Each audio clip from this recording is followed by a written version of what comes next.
कानून व्यवस्था को ठीक करना चाहता है तो कांग्रेस के बड़े नेता, उनको ये चीज जमती नहीं है और वो अपने तरीके से वहां की कानून व्यवस्था को चलाना चाहते हैं। यही हाल बद्दी में है।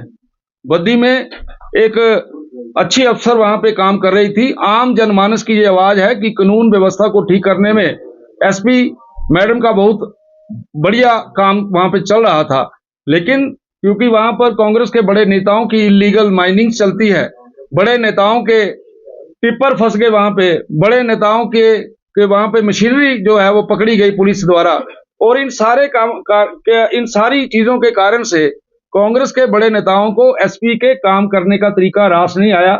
उसको अपमानित किया गया है, उसके साथ बेसलूकी हुई है, जिसके कारण से मैडम लंबी छुट्टी पे चले गए हैं।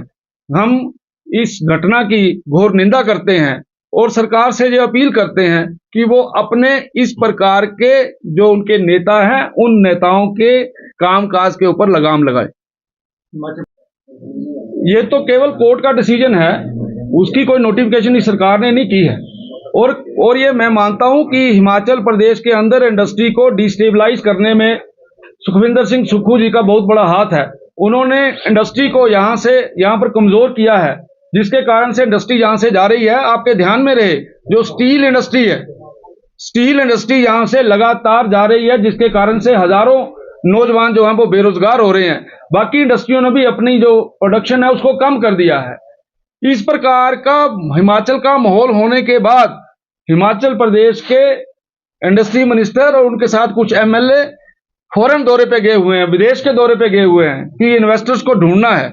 मैं तो ये पूछना चाहता हूं कि इतनी बड़ी ग्लोबल इन्वेस्टर मीट हुई थी, उस मीट में जिन लोगों ने एमओयू साइन किए थे वो उनसे बात क्यों नहीं करते?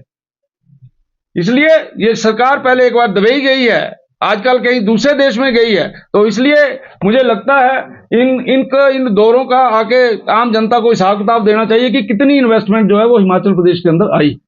लोगों ने रखे हैं विधानसभा के पटल के ऊपर, विधानसभा के अंदर और विधानसभा के बाहर। कौन सा ऐसा मुद्दा है जिसके ऊपर भारतीय जनता पार्टी ने आज तक डिस्कशन नहीं की है? अभी पिछली बार कुछ दिन पहले ही हम तो जो बड़े मुद्दों की बात करते हैं उसका जवाब नहीं आता। मैंने कहा था कि भाई जो सोलर प्लांट हिमाचल प्रदेश के अंदर लग रहा है उसके ऊपर 220 करोड़ रुपए खर्च हो रहा है। सेम सोलर प्लांट आपका गुजरात के अंदर लग रहा है, उसके ऊपर 144 करोड़ लग रहा है। दोनों की स्पेसिफिकेशन सेम है, उसके बावजूद ये इतने करोड़ रुपए का घोटाला हुआ है। सरकार का आज तक कोई जवाब नहीं आया।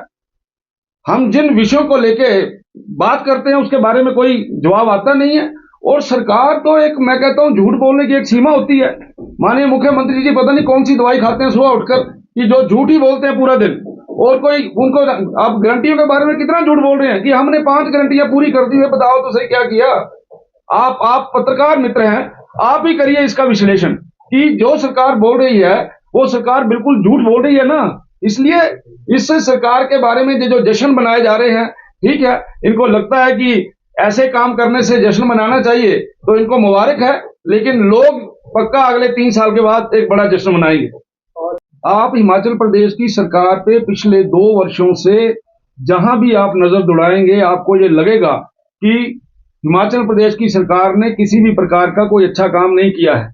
अब आप इस डिसीजन की बात कर रहे हैं, लंबे समय से आप कहीं भी नजर दौड़ाइए, जितने भी डिसीजन हिमाचल प्रदेश की सरकार कर रही है उसका जो रिएक्शन हो रहा है, जो उसके परिणाम आ रहे हैं, वो बिल्कुल उल्ट आ रहे हैं।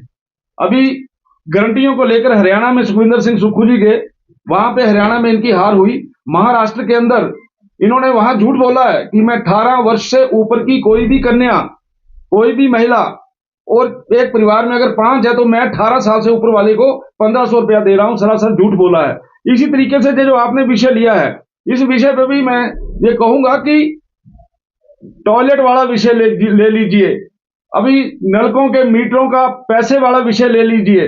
आप एचआरटीसी के अंदर कोई व्यक्ति सामान लेके जा रहा है, उसकी टिकट का विषय ले लीजिए।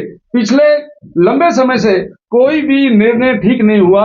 ये निर्णय जो आप बोल रहे हैं, इस निर्णय के कारण से भी हिमाचल प्रदेश की फजीयत हो रही है। कह रहे हैं कि आप फजीयत करवा रहे हैं देश भर में, बीजेपी बदनाम कर रही है। नहीं, देश भर में अगर आप समोसा ना मिलने के ऊपर इन्वेस्टिगेशन करेंगे, सीआईडी बिठाएंगे, तो हर कोई आपका मजाक करेगा ही। और ये केवल और केवल हिमाचल की बात नहीं है, राष्ट्रीय और अंतर्राष्ट्रीय लेवल के ऊपर ये बात आई है कि किस प्रदेश का मुख्यमंत्री, कौन ऐसा मुख्यमंत्री है जिसको समोसा ना मिलने के ऊपर इतना बड़ा जो है उसने जो इन्वेस्टिगेशन जो करवाई है। इसलिए वो अपनी फजीयत खुद करवा रहे हैं। अभी मैंने आपको बोला कि ये टॉयलेट के ऊपर जो आपका ये आया था कि उसके ऊपर टॉयलेट टैक्स लगेगा, आपको नोटिफिकेशन आप लोगों के हाथ में है, नोटिफिकेशन हुई उसके बाद उसको डी नोटिफाई किया गया। यानी बहुत से ऐसे काम हैं जिसके ऊपर सरकार का यू टर्न है, और इस प्रकार के निर्णयों के कारण ही लोग हर रोज सुबह उठ के ये सोचते हैं कि ये सरकार कितने दिन चलेगी, इसीलिए इसके ऊपर अनसर्टेनिटी बनी रहती है।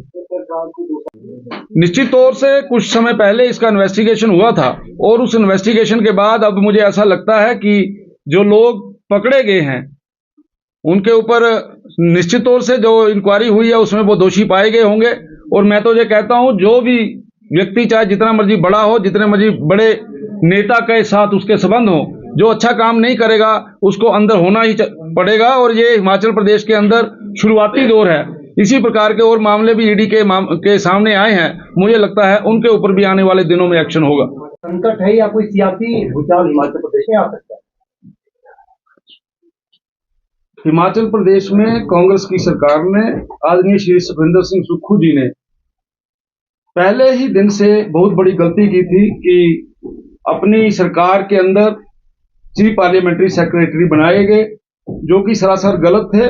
लेकिन जो माननीय हाई कोर्ट का जो डिसीजन आया है उससे ये बिल्कुल क्लियर हो गया है कि भारतीय जनता पार्टी जो बोल रही थी कि ये जो कुछ हो रहा है ये गलत हो रहा है, ये कोर्ट ने भी इसी बात को सिद्ध किया है। और यहां तक सरकार के विषय में आप लोग पूछ रहे हैं, सरकार के विषय में ये बात बिल्कुल सही है कि अब एक अनार 100 बीमार वाला विषय आएगा। हर कोई मंत्री बनना चाहता है। अब किस प्रकार से आदरणीय सुखविंदर सिंह सुक्खू जी इसको टैकल करते हैं, अब ये तो वो ही जानते हैं। कोर्ट में जाने का अधिकार है उनका, लेकिन मैं तो ये चाहूंगा कि माननीय मुख्यमंत्री जी इस बात का हिसाब दें कि चीफ पार्लियामेंट्री सेक्रेटरी को बचाने के लिए पिछले 2 वर्षों में कितना खर्च हुआ है, कितना पैसा वहां पे लगा है, और उसके अलावा चीफ पार्लियामेंट्री सेक्रेटरी बनाने के ऊपर जो उनके ऊपर जो खर्चा हुआ है उसका ब्यौरा भी इनको आम जनता के बीच में देना चाहिए। और जो आप सुप्रीम कोर्ट जाने की बात कह रहे हैं, उल्टे मुंह गिरेगी सरकार दोबारा से और सुप्रीम कोर्ट में भी उनको हार मिलेगी। एक और फैसला आया है हाई कोर्ट का बीते कल ही,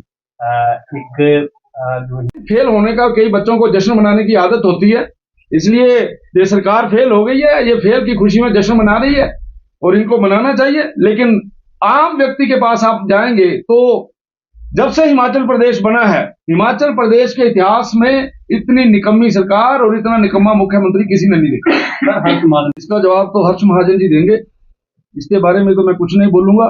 लेकिन भारतीय जनता पार्टी के अंदर जो ऐसे कोई बातें होती हैं तो वो पार्टी के हाईकमान से जिस प्रकार के कोई निर्देश आते हैं तो उसके ऊपर पार्टी के अध्यक्ष या एलओपी इस विषय के ऊपर बोल पाएंगे, लेकिन जो उन्होंने बोला है उसके बारे में वही जानते हैं। हिमाचल प्रदेश में विधायकों ने राज्यसभा में कांग्रेस के विधायकों ने कांग्रेस के खिलाफ वोट डाला, वो इस बात को सिद्ध करता है कि कांग्रेस के विधायक जो हैं वो संतुष्ट नहीं हैं, कांग्रेस के अंदर ठीक नहीं चल रहा है। कांग्रेस को डिस्टेबलाइज करने के लिए कोई बाहर जाने की जरूरत नहीं है, सुक्खू जी ही खुद जो है वो सारे के सारे सिस्टम को डिस्टेबलाइज कर रहे हैं। इसलिए इनको कोई नहीं छेड़ रहा, ये अपने आप ही अपने भार से गिर रहे हैं।